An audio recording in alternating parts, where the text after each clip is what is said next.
Assalamualaikum warahmatullahi wabarakatuh. Bertemu lagi dengan saya Yoga Gunawan.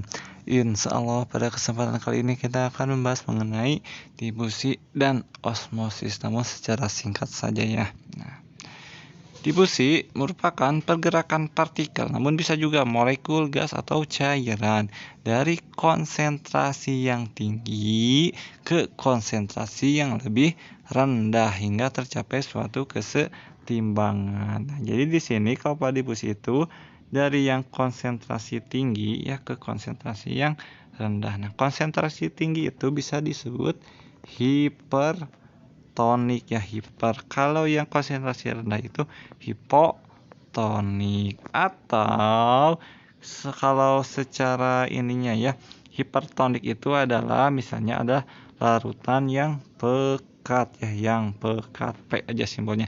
Kalau yang hipotonik itu larutan yang lebih encer ya. Nah, berarti difusi itu bisa dikatakan pergerakan partikel ya dari yang hipertonik ke hipotonik, atau dari yang konsentrasi tinggi ke konsentrasi rendah, atau dari yang larutan pekat ke larutan yang lebih encer.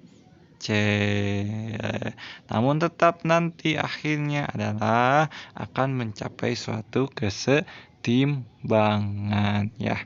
Nah, sedangkan osmosis itu pergerakan molekul pelarut ya.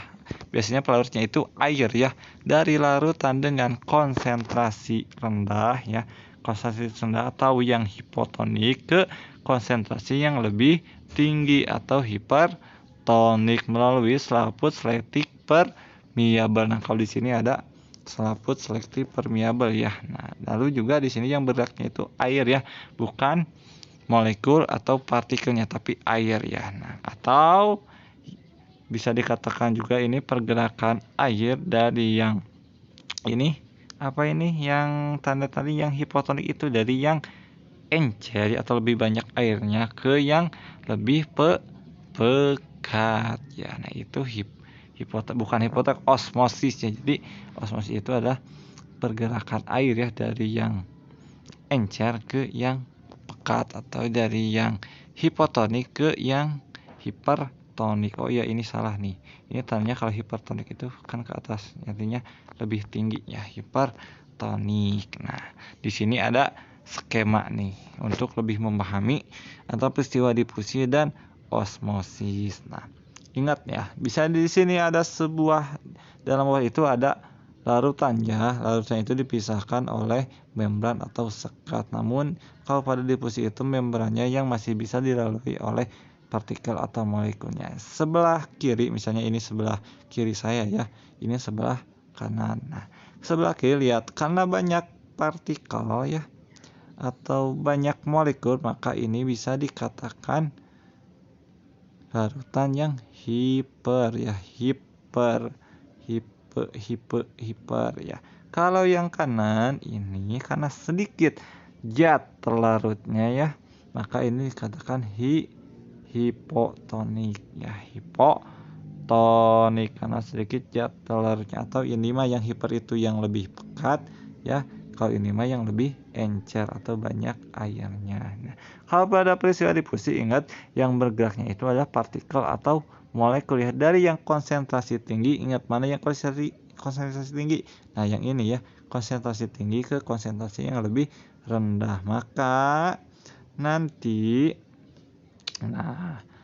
lama-kelamaan si larutan yang pada sebelah sebelah kiri akan berpindah ke larutan yang sebelah kanan. Apanya yang berpindah? Yaitu partikel atau molekulnya. Maka nanti dilihat pada wadah yang atau pada gambar yang sebelah kanan ini. Nah, dilihat kalau pada awalnya itu ada 6 partikel atau molekul di sebelah kiri, ternyata sekarang menjadi 4, dan sebelah kanan juga yang tadinya 2 menjadi 4. Nah, jadi di sini ada pergerakan dari sebelah kiri ke sebelah kanan. Apanya? Partikel atau molekulnya, sehingga mencapai suatu kesetimbangan ya, yaitu berpindah 2 molekul. Kalau di sini ya diibaratkannya, jadi yang sebelah kiri 4 molekulnya, yang sebelah kanan juga 4. Nah, tapi di sini airnya tetap setimbang karena tadi akhirnya itu akan mencapai suatu kesetimbangan kan kalau difusi itu. Namun yang bergeraknya itu partikel-partikelnya ya dari yang pekat ke yang encer. Nah, kalau osmosis, nah yang bawah nih. Yang bawah ini osmosis ya. Lihat sebelah kiri, sebelah kanan nih. Kalau sebelah kiri itu sama ya, yaitu yang hiper ya, yang hipertonik. Kalau yang sebelah kanan saya itu yang hipotonik. Nah, kalau pada difusi ingat, kalau pada osmosis itu kebalikan dari difusi. Kebalikan apanya? Kebalikan dari ininya, apanya? Larutannya. Jadi konsentrasi larutannya. Dari yang hipotonik ya kalau osmosis itu ke yang hipertonik. Jadi yang sini pindah ke sini. Apanya? Ingat kalau pada osmosis itu yang berpindah atau yang bergerak itu adalah zat pelarutnya yaitu airnya. Lihat. Nah, di sini ya. Nah, di sini ada air ya. Nah, atau zat pelarutnya. Nah, di sini. Kenapa yang berpindah zat pelarutnya? Karena kalau pada osmosis itu ada sekat atau membran atau melalui membran selektif permeabel yaitu membran yang kurang atau tidak bisa dilewati oleh partikel atau molekul. Jadi hanya air saja yang dapat bergerak atau berpindah sehingga nanti akhirnya si air yang sebelah kanan kan nih lihat awalnya itu setimbangnya si air yang sebelah kanan akan lama-kelamaan berpindah ke air yang sebelah kiri. Jadi yang sebelah kanan ini kan awalnya itu setimbang ya, misalnya segini nih, setimbang segini.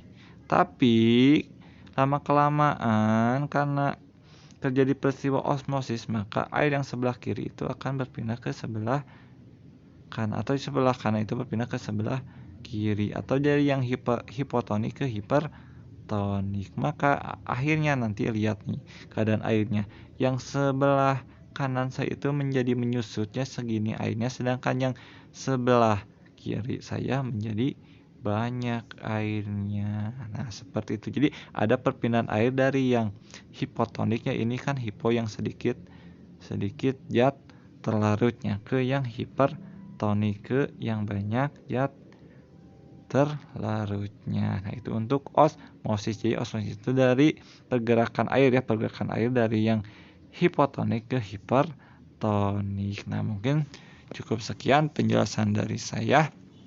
Ya, jadi untuk membedakan antara difusi dan osmosis itu, kalau difusi itu ya yang berpindah apanya tadi partikel atau molekulnya dari yang hipertonik ke hipotonik. Nah, kalau osmosis itu yang berpindahnya itu air atau pelarutnya dari yang hipotonik ke hipertonik atau dari yang encer ke yang lebih pekat. Kenapa? Karena ada membran selektif permeabel kalau pada osmosisnya. Semoga bermanfaat penjelasannya. Assalamualaikum warahmatullahi wabarakatuh.